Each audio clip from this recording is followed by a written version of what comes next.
Welcome to F-Bomb Friday. I'm your host, Tracy Preston, along with my husband, Todd. Hey, hun. Hey, baby. Are you ready? I am ready. Let's hit it. Believe it or not, there are places in Michigan where people still leave their front doors unlocked. Places where a wave from a passing car is expected. Places where everyone knows whose grandson just graduated, whose tomatoes are growing the best, whose marriage is in trouble, and who forgot to bring a dish to Sunday's potluck. Tisk, tisk. Small towns have a rhythm all their own. They're built on trust, and trust is exactly what she feeds on. You've heard stories about Michigan's monsters, things that lurk in the forests, cemeteries, forgotten roads, and abandoned buildings. Those monsters are easy. They're supposed to frighten you. But this monster, this one's different. She doesn't hide. She attends fundraisers, sits through committee meetings. She volunteers. She brings cookies. She laughs at your jokes. She hugs your children. And she remembers your birthday. And before the year is over, people who have loved each other for decades won't even speak to one another anymore. Now, no one ever really sees this happen. No one remembers the first lie. No one remembers the first whisper, but everyone remembers the ending. I don't know what happened. We just drifted apart. Things haven't been the same ever since. And that is exactly how she likes it. Invisible. On today's episode of F-Bomb Friday, we are talking about the UH-vintling, better known as the green-eyed monster. In the old tellings, people in mid-Michigan don't describe the UH-vintling as a monster. They describe her as that woman. Every small town has one. Maybe she's lived there for 30 years. Maybe she arrived only last spring. No one can quite remember. Somehow, she knows everyone, and everyone knows her. Most people even like her, at least at first. She's friendly and funny, helpful, always ready to lend a hand. She remembers names, birthdays, anniversaries, who takes cream in their coffee, who lost a parent last winter, who finally got promoted, and who just won a blue ribbon at the county fair. She notices everything, and she never wastes information, because information is currency. If she congratulates you, listen carefully. She'll smile warmly. Oh, congratulations! Nobody deserves it more. Then she'll pause just long enough. Although, you know, that one word, that tiny little word. Although I was surprised they chose yours. Although I heard someone questioned the judging. Although people have been talking. She doesn't even have to finish the sentence. You'll finish it for her. That's her gift. She knows exactly how much poison to pour before someone else carries the cup. UH-vintling is an Icelandic word meaning an envious person, someone consumed by jealousy. The UH-vintling is a creature born of envy itself. taking the form of an unassuming woman. She survives by sowing jealousy, suspicion, and resentment throughout close-knit communities.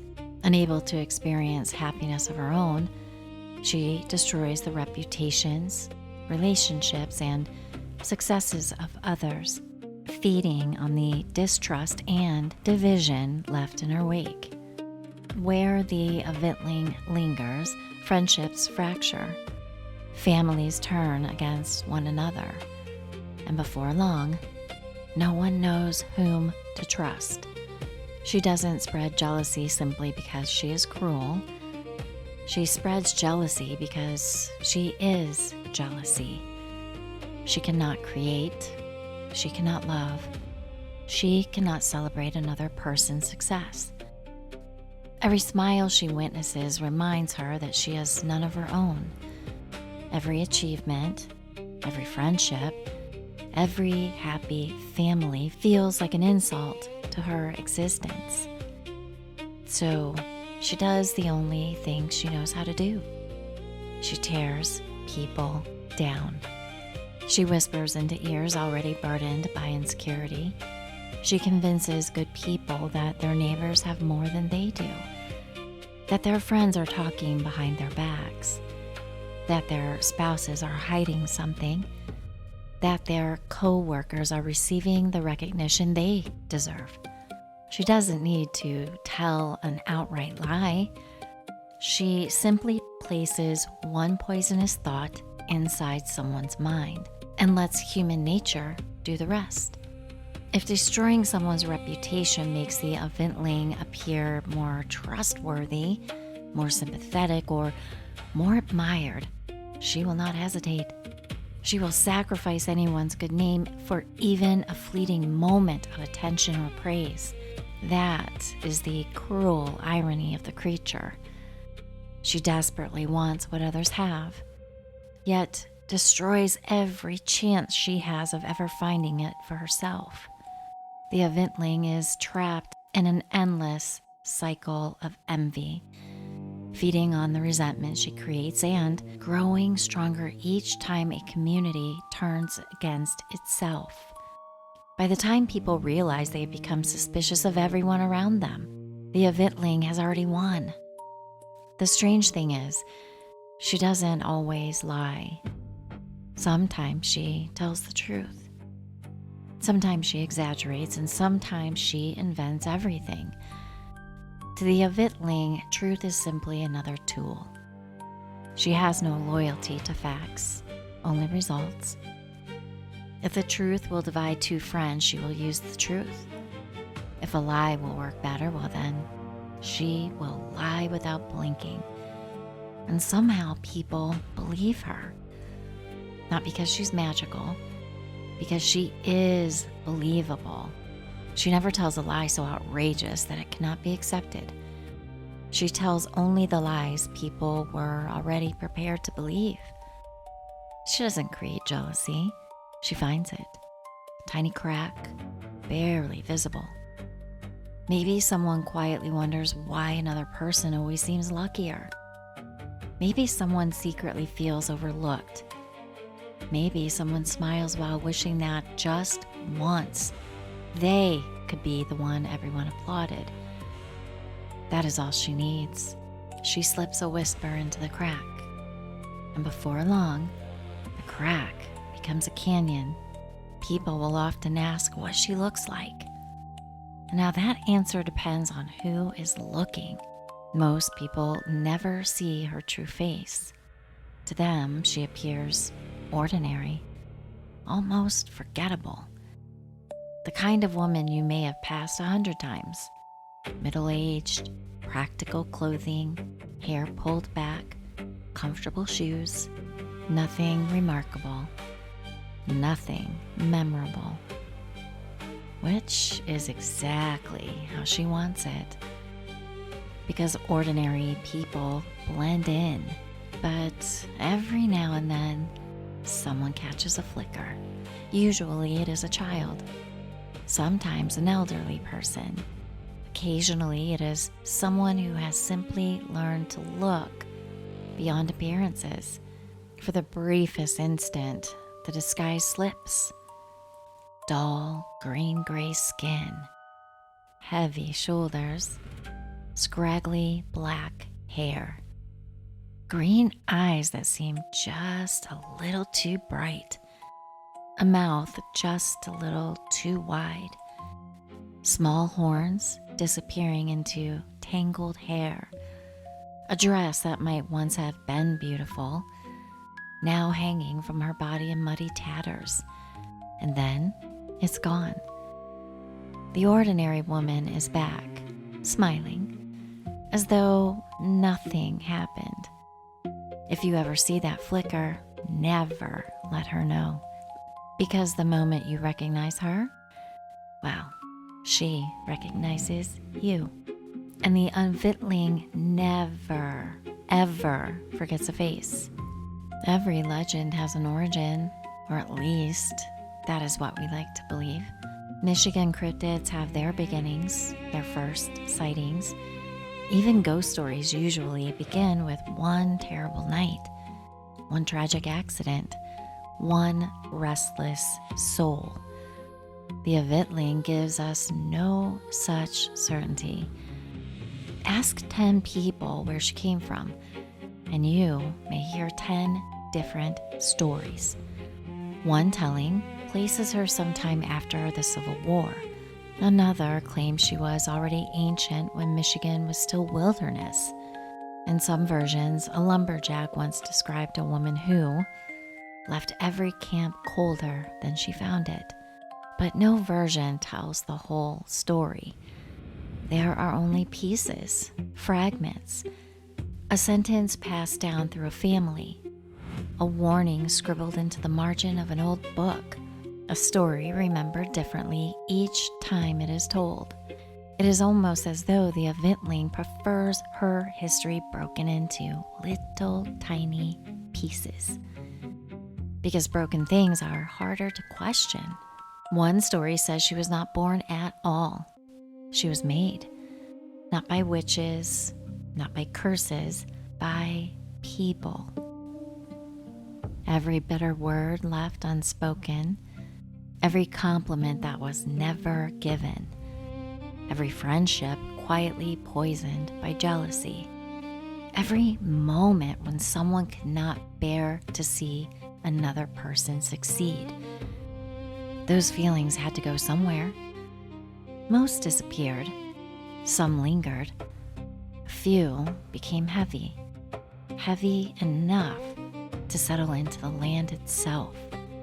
Michigan has always been a place of water, lakes, marshes, rivers, old swamps where nothing ever seems to dry out completely. Some tellings say that slow water remembers, that places which never quite let go hold on to more than footprints. They hold emotions, regrets, resentments, and when enough of those feelings gather in one place, something begins to take shape. Not all at once, no, not overnight, over generations, until one day it opens its eyes. Other versions reject that story completely.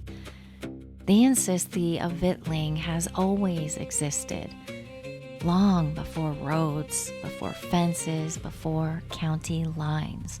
They say she wandered from settlement to settlement, changing with every generation, learning, listening, perfecting her craft. After all, if you had centuries to study people, wouldn't you know exactly what to say? Exactly what expression to wear?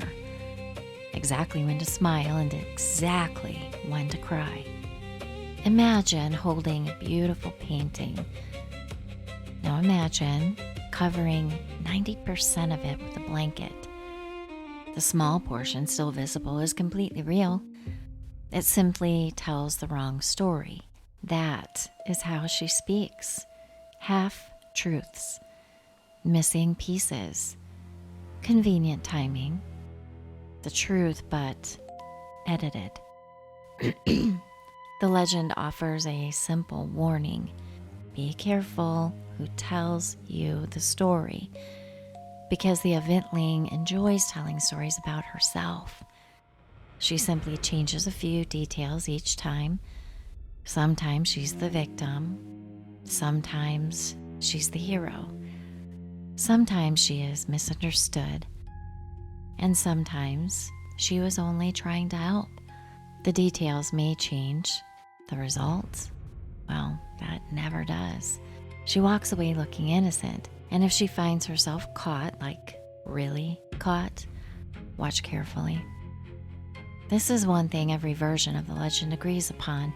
She becomes angry. She may shout, she may even threaten, but sometimes she will simply sigh. She will lower her eyes. Her voice will grow quiet, almost trembling. I don't know why people always think the worst of me. I've spent my whole life trying to help. I guess nothing I ever do is good enough. And suddenly, people stop examining what she did and begin worrying about how she feels. That, right there, is her greatest trick. It's not convincing people that she is right, convincing them that she has been wronged. The conversation changes. The evidence no longer matters, and before long, the person who uncovered the lie is apologizing. Not to the person who was harmed. No, to her. Some say that is the UH-vintling's only true supernatural power. Not shape-shifting, not immortality, consensus. Place 10 people in a room, show them the same event. By the time she finishes speaking, 8 will remember it her way. The other 2 will begin wondering whether they remembered it incorrectly. No spell, no magic, just centuries spent learning exactly how people work. The old warnings never say, "Watch out for the UH-vintling." Instead, they say, "Watch the person who always walks away looking wronged." Because if the stories are true, you will not recognize the UH-vintling by her face. You will recognize her by the trail she leaves behind. Good people suddenly doubting one another. Old friends choosing sides. And somewhere just beyond sight, a woman smiling to herself. Because once again, everyone believed exactly what she wanted them to believe. The UH-vintling collects people, not objects, not money, people. She comforts the grieving. She remembers birthdays. She shows up when someone is struggling. But none of it is free. Every kindness is an investment. Every favor creates a debt. And sooner or later, she comes to collect. Maybe she will ask you to repeat a rumor. Maybe she will ask you to believe one. Maybe she will simply ask, "Whose side are you on?" By then, the choice may not feel difficult. You will remember every kind thing she has done for you, every moment she stood beside you, every time she made you feel seen, and that is exactly what she was counting on. The legend says that if there is one thing worth remembering, it is this. The UH-vintling cannot create darkness. She can only convince good people to carry it for her. Think about that. Every lie repeated, every rumor shared, every friendship destroyed, every family divided. She did not do it alone. Someone helped. Someone always helps. Sometimes knowingly, most often without ever even realizing it. And perhaps that is why the legend endures. Because unlike every other monster we have talked about, the UH-vintling does not need claws. She has us. But if that is true, then every generation eventually asks the same question. How do you stop her? Can she be killed? Driven away? Trapped? But the answer is not the one most people want. You cannot kill an Ofundling because you cannot kill envy. You cannot stab resentment. You cannot shoot insecurity. Those things live inside people, and that is exactly where she hides. The stories speak of charms, salt, iron, special prayers, secret rituals. Some say they worked. Others dismiss them completely. But every version agrees on one thing. Nothing, and I mean nothing, weakens the Ofundling as much as something far simpler: gratitude.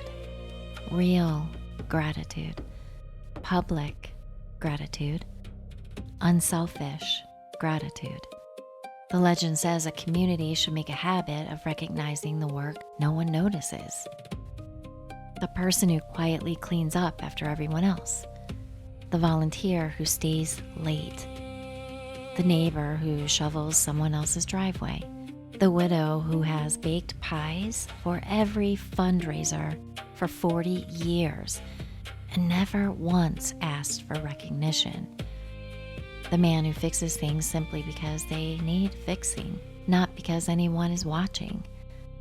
Speaking those kindnesses aloud is said to do something remarkable.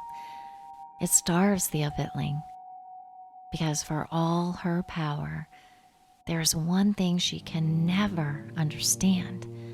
When 2 people succeed together, she becomes uncomfortable. When 10 people celebrate someone else's success, she grows weaker. And when an entire community refuses to gossip, she has nowhere left to hunt. Think about that.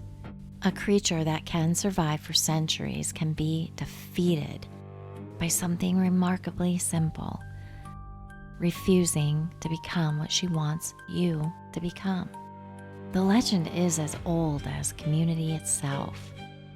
It may appear under different names, different descriptions, different circumstances, but it always returns to the same cold truth.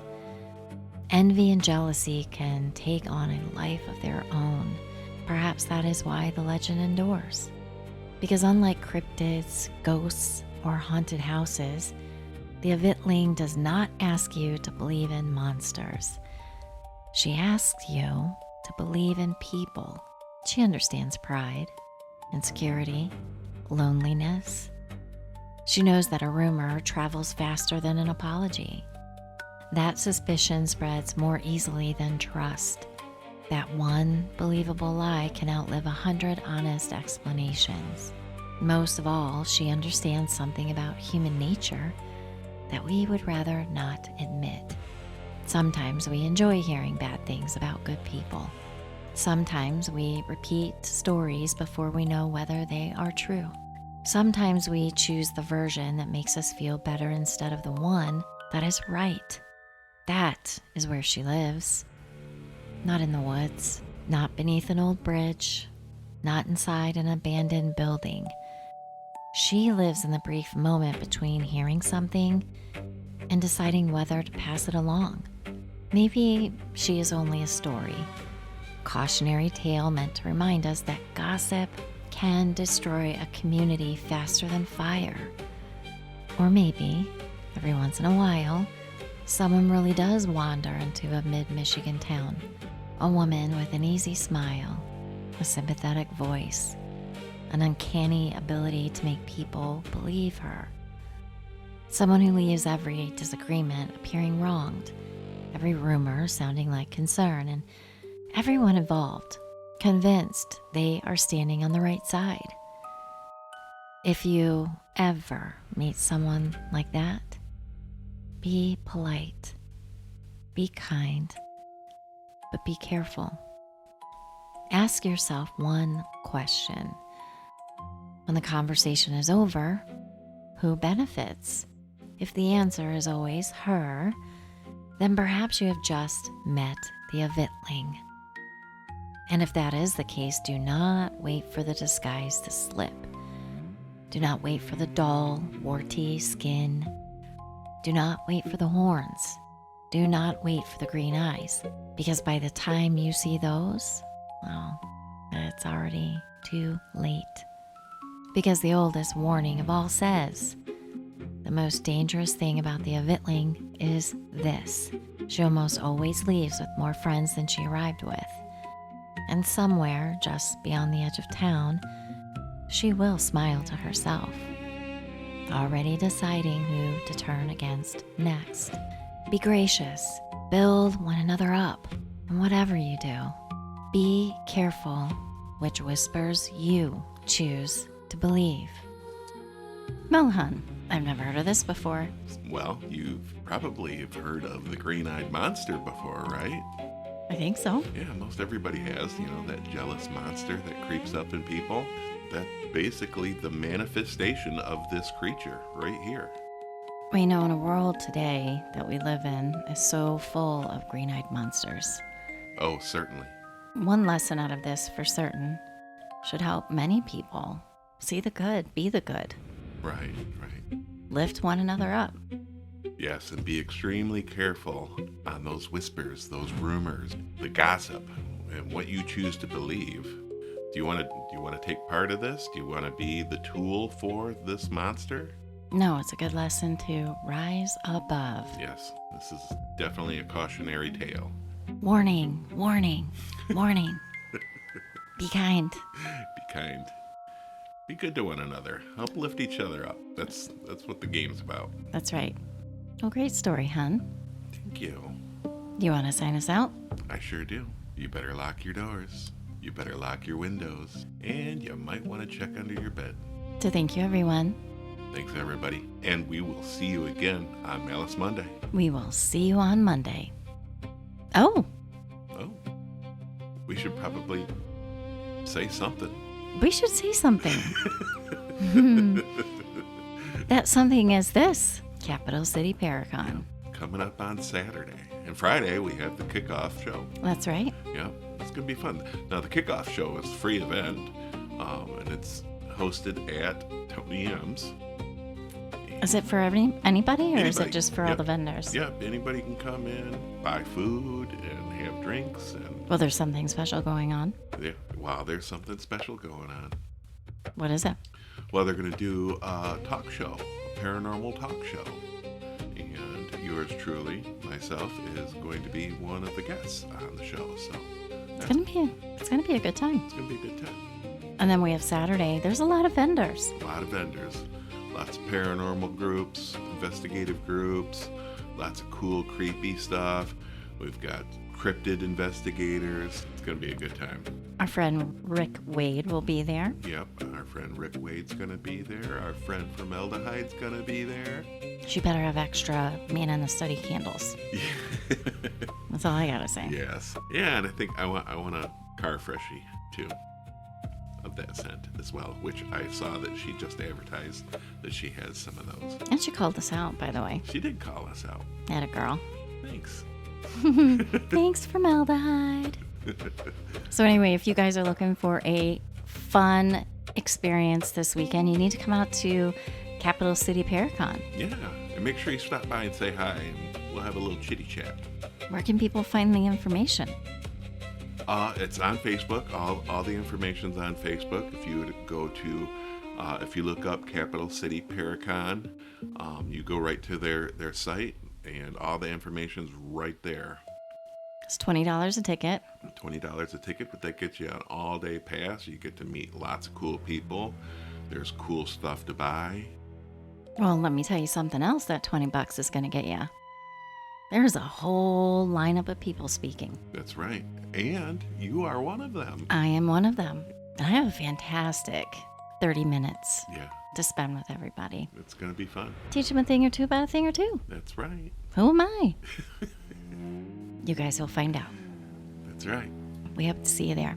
So now we're going to wrap it up. So thanks, everyone. Thanks, everybody. And we will see you again on Malice Monday. Hopefully on Saturday first and then on Monday. Right.